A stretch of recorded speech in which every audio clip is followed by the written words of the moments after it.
का रूप क्या है? शांताकार। भगवान शिव कैसे हैं? शांत मूर्ति है, शांत स्वरूप भगवान शिव है। कहीं ऐसा कहा उग्र स्वरूप, अशांत स्वरूप नहीं, भगवान शिव जी शांत स्वरूप है। तो भगवान शिव जी को क्या प्रिय है? भगवान शिव जी को शांति प्रिय है। भगवान शिव जी को छोड़ से वृक्ष के ऊपर से पुष्प तोड़ कर फूल लाकर भगवान को चढ़ नहीं, आपके मुख में से फूल झरने चाहिए, मुख में से अंगार नहीं, आपके मुख में से पुष्प झरने चाहिए। बोले तो इतना सुंदर बोले, चाहे कोई पुष्प का ढेर कर रहा है, फूलों की महक आ रही, पुष्प की सुगंध आ रही, ऐसे वाणी बोलिए, ऐसा मधुर बोलिए, मौन रहे, शांत रहे, मीठी वाणी बोलिए, और एक दूसरे की गंदी बात कभी नहीं करनी चाहिए। शुद्ध शाकाहारी निर्व्यसनी रहिए। ये 5 जीवन के सर्वश्रेष्ठ तथ्य हैं। कोई व्यसन नहीं, नहीं चाय, नहीं कॉफी, न बीड़ी, न सिगारेट, न तंबाकू, न गुड़का, न और कुछ भी व्यसन नहीं, कोई बंधन नहीं, बंधन मुक्त जीवन हो सकता है। इसमें वो कोई बड़ी बात नहीं है। मौन तो हर कोई व्यक्ति रह सकता है। मौन रहने से बहुत ऊर्जा बढ़ती है, भीतरी शक्ति बढ़ती है, और याद रहने की शक्ति भी दिन प्रतिदिन बढ़ती जा रही है मौन रहने से। और शांत रहने से आपका चेहरा खिलता रहता है। इसलिए मौन रहिए, शांत रहिए, मीठी वाणी बोलिए, मधुर बोलिए। कभी गलती से भी किसी की गंदी बात सुनना भी नहीं है, और गंदी बात किसी के लिए करनी भी नहीं है। 4 और 5वां नियम, शुद्ध शाकाहारी, पवित्र भोजन, अपने हाथ का बनाया हुआ भोजन, ये न हो सके अपने घर में बनाया हुआ भोजन, पवित्र भोजन। अन्न हमारा जीवन है, अन्न कोई खुराक नहीं है, वही जीवन है, अन्न ही हमारा प्राण है। 5 नियम व्यक्ति को पंचायत में पूज्य बना देता है। इसीलिए आज से हम मीठा बोलेंगे, मधुर बोलेंगे। प्रयास तो करें, शुरुआत तो करें। पहली बात, आज से हम प्रथम दिन संकल्प करेंगे, सुबह में थोड़ा जल्दी उठ जाएंगे, और क्या करेंगे? प्राणायाम करेंगे। क्या करेंगे? थोड़े हल्के व्यायाम करेंगे शरीर के लिए। और क्या करेंगे? मौन रहेंगे। कथा क्या है? आध्यात्मिक मोटिवेशन है, जीवन को बदलने का प्रयास है, जीवन को परिवर्तन करने का प्रयास है। इसलिए मीठी वाणी बोलिए, मधुर बोलिए। मीठा सबसे बोलिए, सुख उपजे चहु। जो कुछ बोल रहे हैं ये आपसे प्रारंभ होने वाला है। जो कुछ शब्द बोल रहे हैं ये आपसे शुरुआत हो रही है। अच्छा बोले, शुभ बोले, मंगलमय बोले तो आपसे मंगल शुरुआत हो जाएगी। शुभ बोले तो आपसे शुरुआत हो जाएगी, अशुभ बोले तो हमारे से अशुभ शुरुआत हो जाएगी, कोई गंदी बात बोले तो हमारे से गंदी बात शुरू हो जाएगी। हमारे ब्रह्मलीन डोंगरे जी बाबा कहते थे, परम पूज्य बाप जी, जैसे शब्द हम बोलते वैसे हमारी अंग के एक एक रुए और एक एक रक्तकण उनके जैसा बन जाता है। शुभ और मंगल में शब्द बोलते हैं ना, मेरे रुआ में एक एक रुआ पर मंगल मंगल मंगल होने लगता है, रक्तकण एक एक मंगल मंगल और शुभ होने लगता है। बाप जी तो कहते थे, जब एक छोटी सी गाली बोलते हैं तो भी पूरे पग से, नखून से लेकर मस्तक की शिखा के शिखर तक अपना शरीर गंदा हो जाता है। इसलिए कभी कोई ऐसा शब्द नहीं बोलना चाहिए जिन शब्द में कोई ऐसी दुर्गंध आ रही है। इसलिए पहले दिन हम छोटे छोटे संकल्प करेंगे। पहला संकल्प, थोड़ा जल्दी उठने का संकल्प। और जितने मैंने सफल व्यक्ति को देखा ना, उसने कभी अलार्म नहीं रखा, कभी नहीं। उसका माइंड उसका अलार्म होता है। शाम के समय सो जाते और निर्णय लेते कि सुबह में 4 बजे उठना है, 4:30 बजे उठना है, 5 बजे उठना है। उसको 5 बड़े उसकी आंख खुल जाती है। कौन उठाता है? कोई तत्व उनको जगा देता है। तो शाम को संकल्प करके सोया था कि तुझे उठना है, जल्दी उठ जा। जितने जितने मैंने सफल व्यक्ति का जीवन चरित्र मैंने पढ़ा, उनने कभी अलार्म नहीं रखा। और हम तो अलार्म रखते तो भाई नींद खुल जाए फिर बंद कर देते, बंद हो जाए। अलार्म बढ़ते तो उसको मार देते, उसको बंद करा देते। हम सबको ऐसे ही करते हैं ना, और थोड़ा सो लो, और थोड़ा सो लो, और थोड़ा सो लो। और एक बात कहूं, जीवन में दुनिया को जीतना सरल है, लेकिन बिस्तर को जीतना बहुत मुश्किल है। सुबह का जो बिस्तर है उसको जीतना, और ठंडी में तो इतना मुश्किल हो जाता है, पकड़ रखते, और सो जाओ, और सो लो, और सो लो। कोई हमारा बिस्तर खींचता है तो कभी थोड़ी देर के लिए सोने दे, थोड़ी देर के लिए सोने दे। हमारे सबकी यही हालत है।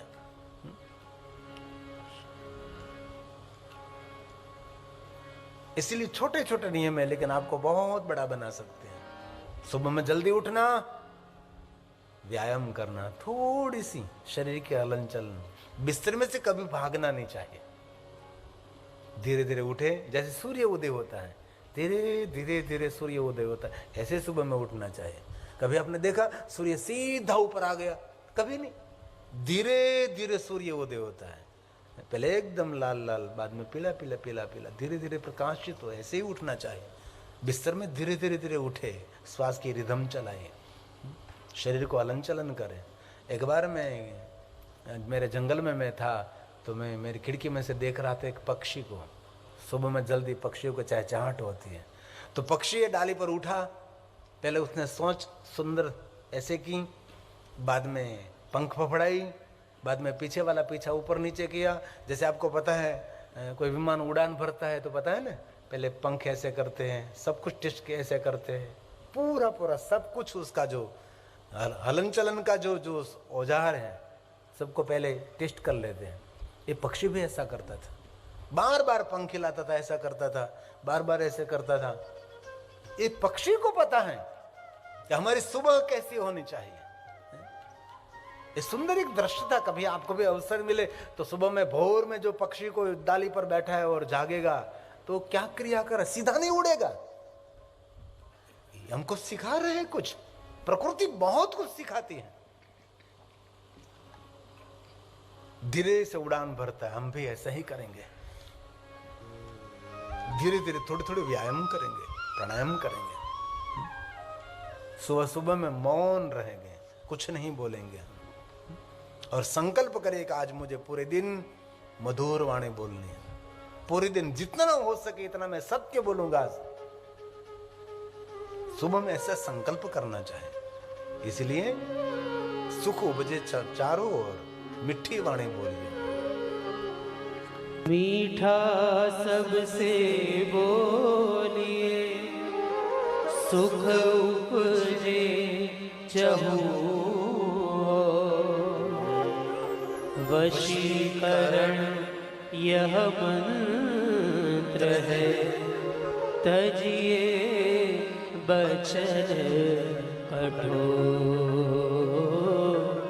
तजिए बचन। मिठी वाणी बोले, वशीकरण। वशीकरण सबके लिए मीठा बोलिए, मधुर बोलिए। बोलने वालों को भी आनंद मिलता है, सुनने वालों को भी आनंद मिलता है। सुबह सुबह में घर के सबके सामने मिठी वाणी बोलिए। वाणी में विवेक। माता गंगा सती ने एक बहुत सुंदर बात की, जिनकी वाणी में विवेक है ब्रह्मांडिक लागे पाए, वचन विवेकी जय नर ने नारी पानी। જેની વાણીમાં વિવેક હોય એને જગત પ્રણામ કરે એમ નહીં, પૂરું બ્રહ્માંડ તેને પ્રણામ કરે। और मधुर वाणी बोलने में कोई खर्च भी नहीं हो रहा, मफत बोलाय मीठी वाणी। છતાં પણ માણસ મીઠા બોલવામાં શા માટે કંજૂસ છે? એક પંક્તિ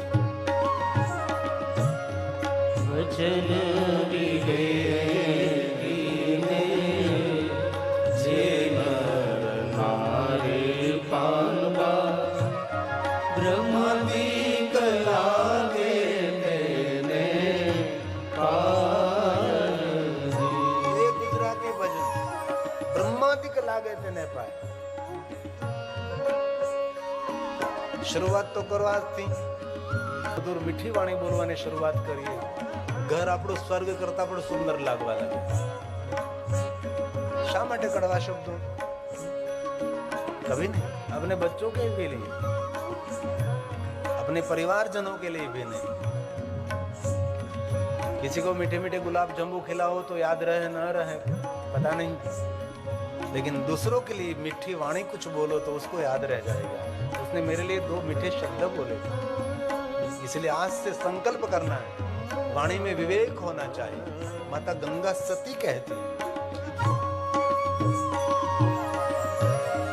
वचन विवेकिने जे नर नारी पारबा ब्रह्मादिक लागे तेने पारजी. वचन विवेकिने जे नर नारी पारबा ब्रह्मादिक लागे तेने पारजी.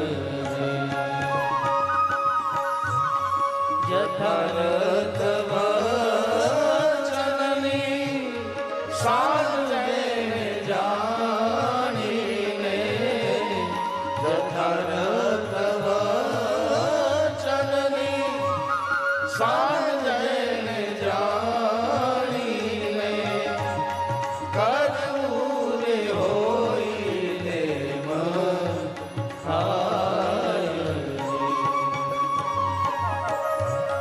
वचन विवेकिने जे नर नारी पारबा ब्रह्मादिक लागे तेने पारजी. ब्रह्मादिक लागे तेने पारजी. ब्रह्मादिक लागे तेने पारजी. इसलिए पहले दिन हम सभी संकल्प करेंगे, आज से मीठी वाणी बोलेंगे. किसी के साथ मन दुख नहीं होगा, किसी के साथ शत्रुता नहीं होगी, किसी के साथ दुश्मनावट नहीं होगी. बहुत मजा आएगा आपको मीठी वाणी बोलने में. विवेको वर्धते कथम. हम क्या करें तो हमारे जीवन में दिन प्रतिदिन विवेक की वृद्धि. खाने का विवेक भूल गए, रोगिष्ट. पीने का विवेक भूल गए, खत्म जीवन. व्यवहार का विवेक, समाज में से बाहर निकल जाओगे. विचरण का विवेक, कलंकित जीवन. विचारों का विवेक तो व्यक्ति को डिप्रेशन में धकेल देता है. इसलिए विचारों पर तो हमारा अंकुश होना चाहिए, विचारों पर तो हमारा संयम होना चाहिए. गायत्री परिवार राम शर्मा आचार्य जी ने विचार क्रांति की एक मिसाल पकड़ा दी. यही विचार क्रांति है. सज्जने क्रियते कथम. कथा किसके लिए? कथा सज्जनों के लिए है, कथा दुर्जनों के लिए नहीं है. कई लोग बोलते हैं कि इतनी बड़ी बड़ी कथा हो रही है, समाज में कोई सुधार नहीं दिखाई देता, तो कथा में कौन आता है? सज्जन लोग आते हैं, भगवान के भक्त आते हैं. दुर्जन थोड़े कथा में आते हैं. कभी देखा दुर्जनों का समूह? नहीं, कभी नहीं. यहां सज्जनों का समूह है. कथा में कौन आते हैं? जो पुण्य है, जो भक्ति है, भगवान के प्रति जिनका आदर है, वो कथा सुनते हैं. इसलिए कथा समाज ने सुधारवा માટે નથી, પણ જરૂર કોઈ સુધરે કે ન સુધરે, પણ સુધરેલા બગડી ન જાય એના માટે જરૂર મહત્વની વાત છે. આમાં આપણો ભાવ ભગવાનના ચરણોમાં નિરંતર રહે એના માટે કથા છે. મેં ઘણીવાર કહ્યું, કથા એક સાધના છે, કથા એક ઉપાસના છે, કથા એક અનુષ્ઠાન છે, કથા ભગવાનની પૂજા છે, કથા તપ છે, કથા યજ્ઞનો પણ યજ્ઞ છે. કથા કોઈ સામાન્ય વસ્તુ નથી. खुली आंखों द्वारा भगवान નું ध्यान, मन की यात्रा, ये भगवान की कथा है. इसलिए तीजा श्लोक में हम कहूं कि हमारी सुरता संसार में लागी गई है. જ્યારે આપણી સુરતા સંસારમાં છે, દીકરાનો શું થશે, દીકરીનો શું થશે, દીકરાનો શું થશે, પુત્ર પૌત્રનો શું થશે, નિરંતર અમારી સુરતા ગુથાયેલી, વિખરાયેલી, પથરાયેલી છે. એ અમારી સુરતા પરમાત્માના ચરણોમાં કેવી રીતે સ્થિર થાય, એના માટે અમારે શું કરવું જોઈએ?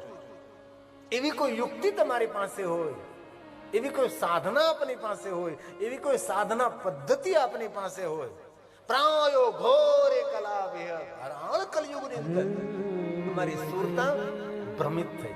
આપણે સૌની સુરતા, તમે કહું આપણે સૌ એક જ ડાલીના પક્ષી, એક જ જહાજના મુસાફિર. કોઈ ને કોઈ જગ્યાએ સુરતા આપણે ભ્રમિત થયેલી છે. એમાં આજકાલ તો માણસ કેટલો ભ્રમિત થયો છે. આટલો માહિતીનો અતિરેક, એટલો માહિતીનો અતિરેક, જાણકારીનો અતિરેક. આ મોબાઈલ ખોરો એટલે એટલી નવી નવી નવી નવી નવી, આમ ખબર નહીં આમાં ખોપડામાં હમાય કે ન હમાય. આવે તો માહિતીનો અતિરેક, जानकारी नो अतिरेक, थॉट इतना. इसलिए मैं दिल से एक प्रार्थना करता हूं, जरूर मोबाइल की जरूर आवश्यकता है, लेकिन मोबाइल से ज्यादा हमारे जीवन में महादेव की आवश्यकता है. जितना मोबाइल को साथ में रखते, इतना महादेव को जो साथ में रखने लगेंगे तो बेड़ा पार हो जाएगा. मोबाइल को जितना हम हाथ में रखते हैं, जितना पकड़ कर रखते हैं, थोड़ी देर के लिए दूर नहीं होना चाहिए मोबाइल. वैसे ही संकल्प करें कि जैसे मोबाइल मेरे से दूर नहीं रहता, वैसे कभी हमारे महादेव भी हमारे से दूर नहीं रहना चाहते. कई लोग तो मोबाइल यहां रखते हैं, जेब में रखते हैं, हृदय को डैमेज करता है. उसके जो किरणें हैं खत्म कर देगी. हृदय के ऊपर मोबाइल रखना नहीं चाहिए, हृदय के ऊपर महादेव को रखना चाहिए, तो हमारा मंगल हो सकता है. इसलिए जितना मोबाइल को प्रेम करते, इतना महादेव को प्रेम करने लगे. इनमें तो जानकारी कम है, लेकिन महादेव के पास तो क्या नहीं है. सर्वज्ञ प्रभु, सर्वज्ञ, कुछ भी हो सब कुछ महादेव के पास है. ये शिव है, सर्वज्ञ है शिव, सर्वव्यापक, सर्वत्र समान.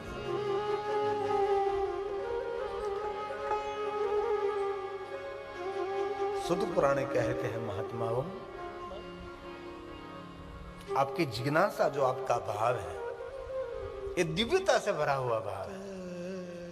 और शिव महापुराण ग्रंथ के प्रारंभ के 4 श्लोक में कहा है, जगत का जो सर्जन करने वाला सर्जक कौन है? सर्जक का सर्जक भी कौन है? जगत को पावन करने वाला ये तत्व कौन है? जिनकी श्रेय गाथा गाने में कभी शब्द कम पड़ जाते हैं, ऐसे कौन परमात्मा है? और हमारी गति कैसे हो? शिव प्राप्ति भवे, कैसे हम शिव की ओर गति करें, शिव कैसे हम सबको मिले? हमने सबने भगवान महादेव जी की शिव प्राप्ति भवे. 5वें श्लोक में कहा कुछ भी नहीं चाहिए, क्या चाहिए? शिव चाहिए.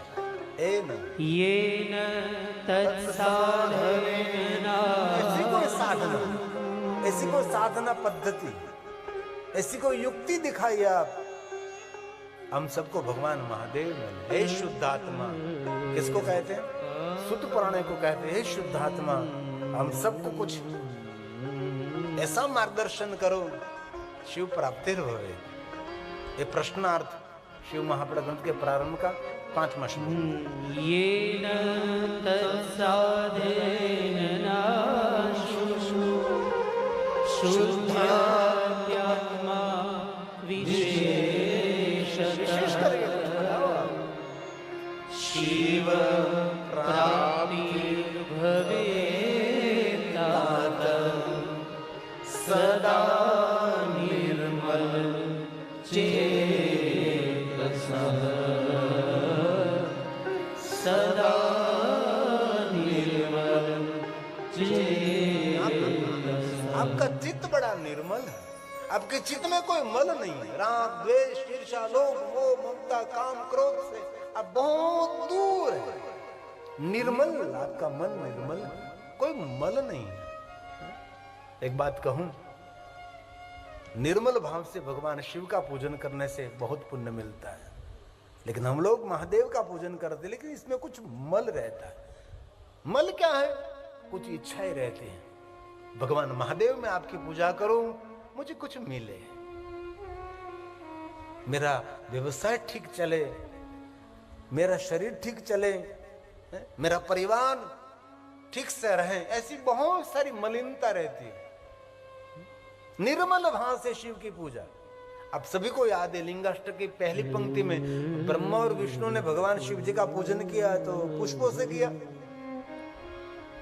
जल से किया, पंचामृत से किया, सौभाग्य द्रव्यों से किया? नहीं नहीं, प्रथम बार ब्रह्मा और विष्णु ने साथ में मिलकर भगवान शिव की पूजा की। कैसे की होगी? ये लिंगाष्टक बड़ा शिव भक्तों के लिए लिंगों की वंदना, इनमें बहुत सारे शिव भक्तों को लिंगाष्टक कंठस्थ भी है। कल शाम को मैं पीपी स्वामी ग्रुप ने बड़े लग्नोत्सव बहुत बड़े रूप में था तो वहां मैं गया था और बहुत सुंदर एक आनंद मिला। और विशेष करके हमारे परम शिव भक्त परिवार है, जगुदादा खैनी, उसके सभी बेटे, उसके पुत्र और पौत्र को मिला। इतने बड़े बड़े सुंदर सुंदर युवान थे, तो उसके हाथ में महादेव जी के इतने सुंदर सुंदर चित्र थे, मुझे बहुत खुशी हुई। अरे सभी शिव भक्ति ऐसे महादेव के परम भक्त परिवार थे, बहुत शुभ लगता है।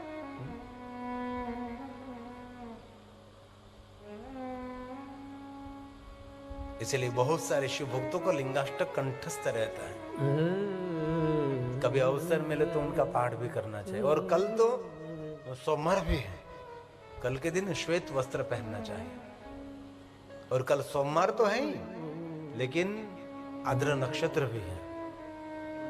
16 दिसंबर 2024 आद्र नक्षत्र क्या है पता है? 100 महाशिवरात्रि का पुण्य देने वाला आद्र नक्षत्र है। कल के दिन अपने घर में पार्थेश्वर महादेव का विशेष पूजन करें, और आपके घर में जो चलित शिवलिंग है उसकी भी पूजा विशेष प्रकार से करें। घर में जो शिवलिंग रखते हैं उसको कहते हैं चलित शिवलिंग। उसको मंदिर में से बाहर निकालिए, पात्र में रखिए, जलाभिषेक करिए और सुंदर सुंदर उसकी पूजा करिए कल। और कल का दिन दीपोत्सव का दिन है। हमारे गुजरात और उत्तर भारत में तो कम मनाए जाते हैं, लेकिन दक्षिण भारत में उसकी बहुत बड़ी महिमा है। 5 दिन पहले लोग अपने घर में दीप प्रज्वलित करने लगते हैं। जैसे दीपावली आती है तो दीपावली से पहले 5 दिन हम दीप प्रज्वलित करने लगते हैं। एकादशी के शुरू हो जाता है दीप प्रज्वलित करने का। वैसे ही दक्षिण भारत में इस पर्व की बहुत बड़ी महिमा है, जो कल का दिन है। हमने बहुत समय पहले बड़ौदा में ऑनलाइन जब हम कथा गा रहे थे, तब हमने 1000 दीपों की माला कथा में करी थी। 1000 दीप प्रज्वलित किए थे।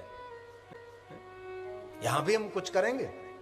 ये जो हमने 1000 दीप माला प्रज्वलित की थी, हमने अभी टेलीविजन में जो आप देख रहे हैं, ऐसे की योजना बनाई थी। जो रसोई बनाने वाले बड़े बड़े चौके होते हैं ना, वहां से लाए थे, इसमें दीप रख दिए, बड़े बड़े त्रास में दीप रख दिए, बहुत सारे छोटे छोटे दीप रख दिए। और दीप जलाने के लिए सरल उपाय क्या है? सभी दीपों के ऊपर थोड़ा थोड़ा सा कपूर लगा दीजिए, एकदम जल्दी जल्दी दीप प्रज्वलित हो जाएगा। कोई भी दीप प्रज्वलित करना है तो दीप के ऊपर, ज्योति के ऊपर थोड़ा सा कपूर लगा दीजिए। कपूर ऐसे ऐसे ऐसे कर दीजिए, फट फट फट दीप जलने लगेगा। 1000 दीप जलाना कोई छोटी बात नहीं है। कभी कभी कथा के प्रारंभ में दीप प्रागट्य करते हैं तो कभी कभी दीप जलता ही नहीं। और मैं कहता हूं कि इसको कपूर थोड़ा सा लगा दीजिए तो जल्दी दीप प्रज्वलित हो जाएगा। तो कल भी हम कुछ करेंगे, यहाँ दीप प्रज्वलित करेंगे, दीप माला प्रकट करेंगे। और कल सुबह में ब्रह्म मुहूर्त में हो सके तो गाय का जो शुद्ध घी है उसका दीप प्रज्वलित करें। पूरे दिन, पूरी रात्रि, दूसरे दिन तक ये दीप प्रज्वलित घर में करें। और जो घी नहीं है तो सरसों का तेल, शत्रु को नाश करने वाला, शत्रु बुद्धि का विनाश करने वाला सरसों का तेल। ये भी ना मिले तो तिल का तेल। लेकिन कल के दिन अपने घर में दीप माला प्रज्वलित करनी चाहिए। ऐसा नहीं कि शिवालय में दीपमाला होनी है। और दिवाली शिवालय में, देवी मंदिर में, सभी मंदिरों में दीप प्रज्वलित होना चाहिए, क्योंकि इस दिन भगवान शिव जी स्वयं ज्योति स्वरूप में भगवान शिव प्रकट हुए थे। ये आद्र नक्षत्र माक्षर मास है, जो कल हमारी कथा में पढ़ रहा है। ये महेश भाई को मैंने कहा नहीं था, दक्षा बहन को मैंने कहा नहीं था कि आपकी कथा में वो आए, वो तो वैसे आना है आज। उसका कुछ भाग्य होगा, उनका कुछ पुण्य होगा। महेश का नाम भी शिव है, महेश का अर्थ है कल्याण। शिव का नाम भी महेश और पिता का नाम शंकर है। कितने सुंदर नाम भी हैं। इसलिए कल हम और दीप प्रज्वलित करेंगे, अपने घर में भी दीप प्रज्वलित करेंगे और कथा में भी विशेष प्रकार से। और हम सभी जितने भाई बहन हैं सब अपने घर से हम दीप लाएंगे और आरती भी आपके घर से अलावा जहां बैठे वहां से हम दीप आरती करेंगे भगवान की। एक एक थाली में 5-5 जोत रहेंगे, 5 जोत की आरती करेंगे, विशेष प्रकार के दीपोत्सव करेंगे। और नीचे दीप नहीं जलाएंगे, कोई पात्र में दीप जलाएंगे, क्योंकि पंडाल में इतने सुंदर कपड़े, इतने सुंदर बिछाने, कुछ न कुछ अग्नि लग जाती है, थोड़ा सा सावधानी रखनी पड़ती है। क्योंकि दीप जलाने के पहले बहुत सारी सुरक्षा रखनी पड़ती है। तो कल का दिन बहुत महत्व का दिन है। कल भगवान शिव स्वयं ब्रह्मा विष्णु के सामने ज्योति रूप में प्रकट हुए। ज्योति पर्व कहा जाता है, इसलिए शिवालय में विशेष प्रकार से दीपमाला प्रज्वलित करें। अपने घर में भी 108 दीप प्रज्वलित करें, जितना हो सके इतना घर के आंगन में दीप प्रज्वलित करें। रंगावली बनाइए। कल भगवान शिव जी के ज्योति रूप में प्राकट्य दिन, आद्रा नक्षत्र, माक्षर मास है। ये शिव जी की उपासना का महीना है, ये शिव जी की साधना का महीना। ये माक्षर मास की बहुत बड़ी महिमा है।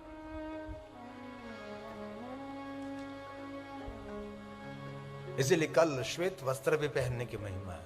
श्वेत भस्म का त्रिपुंड करिए और कल भगवान को विशेष प्रकार से पूजन अर्चन दर्शन करें। अपने घर में भी विशेष प्रकार का शिव जी का पूजन करें और पूरे दिन पंचाक्षर मंत्र का जाप करें। शांति देने वाला, सुमति देने वाला, संतति देने वाला, सब कुछ देने वाला ये पंचाक्षर मंत्र जपे पंचाक्षरम सर्व सिद्धि लवे नर, सब प्रकार की सिद्धि और बुद्धि देने वाला ये मंत्र, पंचाक्षर मंत्र का कल जाप करें। और कल विशेष प्रकार से लिंगाष्टक का भी पाठ करना चाहिए। इसलिए ब्रह्मा और विष्णु ने कैसे पूजन किया? निर्मल भाव से पूजन किया। हमारे भाव में क्या होना चाहिए? निर्मलता होनी चाहिए। लिंगाष्टक की पहली पंक्ति, ब्रह्मा मुरारी सुरार्चित लिंगम निर्मल भाषित शोभित। निर्मल भाव से भगवान शिव की पूजा। और कल हमारा पूरा दिन ऐसा बीतना चाहिए, किसी के प्रति दुर्भाव नहीं, दुर्बलता भी नहीं और निर्बलता भी नहीं। जीवन में दुर्बलता भी नहीं होनी चाहिए, जीवन में निर्बलता भी होनी नहीं चाहिए। आइए ध्यान दीजिए, कथा एक ध्यान का पाठ भी है ना। मन विचलित नहीं होना चाहिए। भगवान शिव के चरणों में हमारा मन समर्पित हो जाए। हमारी मन की यात्रा शिव की ओर होनी चाहिए। शिव संकल्प, हमारा संकल्प शिव की ओर होना चाहिए। जो कोई निर्मल भाव से महादेव का पूजन अर्चन करता है, महादेव की भक्ति करते हैं, उनके लिए वचन भी दिया है। क्या वचन दिया, क्या वरदान दिया? ब्रह्मज दुख विनाशनम, जन्मज दुख विनाशनम, जन्मों के दुखों में से। और शिव तो एक ऐसे देवता है कि जन्मों जन्म के दुख में से मुक्त करने वाला है। जन्मत मरत दोनों दुख भयानक है। जन्म का दुख भी भयानक, मृत्यु का दुख भी भयानक है। और संसार तो दुखालय है। जीवन के सभी दुखों में से जिनको मुक्त रहना है, उनको शिव की साधना विशेष प्रकार से करनी चाहिए। और कल का दिन तो भूलना भी नहीं चाहिए। और महादेव ने क्या कहा पता? शिव ने कहा, आद्र नक्षत्र माक्षर मास के दिन मेरी विशेष प्रकार से कोई उपासना साधना करे, विशेष प्रकार से मुझे कोई याद करे और मेरे नाम का कोई जाप करे, वो मुझे कार्तिकेय समान प्रिय लगता है। महादेव के बड़े बेटे का नाम है कार्तिकेय, स्कंद, मुरगड़, गुरु, ऐसे भगवान कार्तिक के बहुत सारे नाम है। षडानंद। भगवान शिव ने कहा जितना मुझे मेरा बड़ा बेटा कार्तिकेय प्रिय है, इतना ही वो मनुष्य मुझे